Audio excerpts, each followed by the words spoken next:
On ne présente plus Caroline Margeridon, l'une des « acheteuses d'affaires conclues », France 2, depuis 2018. Sa personnalité drôle et pétillante avait rapidement conquis les cœurs des téléspectateurs pour faire d'elle la star du programme de brocante.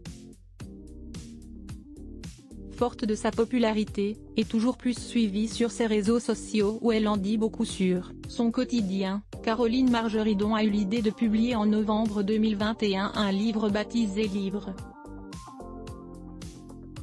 Il s'agit de son autobiographie dans laquelle elle se confie sans filtre sur son parcours. Elle y raconte notamment sa jeunesse très agitée et surtout très festive. J'ai eu une longue période boîte de nuit.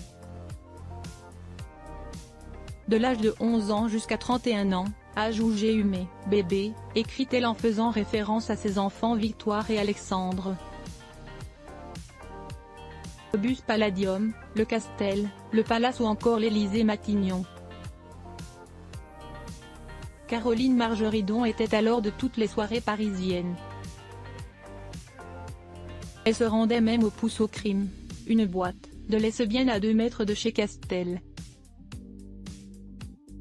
Là-bas, elle était protégée par une certaine Arlette. Tout le monde l'appelait Monsieur. Elle était compagnon du Tour de France et serrurière, elle était aussi haute que large. Elle faisait croire que j'étais sa fille pour que personne ne m'embête dans ce monde que je ne connaissais pas, c'était sa manière de me protéger, l'a décrit l'antiquaire. Tête dans la cuvette et chasse tirée et cette Arlette était un véritable garde du corps. Dans son livre, Caroline Margeridon se souvient d'un épisode en particulier où son aide a d'ailleurs été précieuse. Arlette, qui ne me quittait pas des yeux, s'est rendu compte qu'une femme me suivait aux toilettes.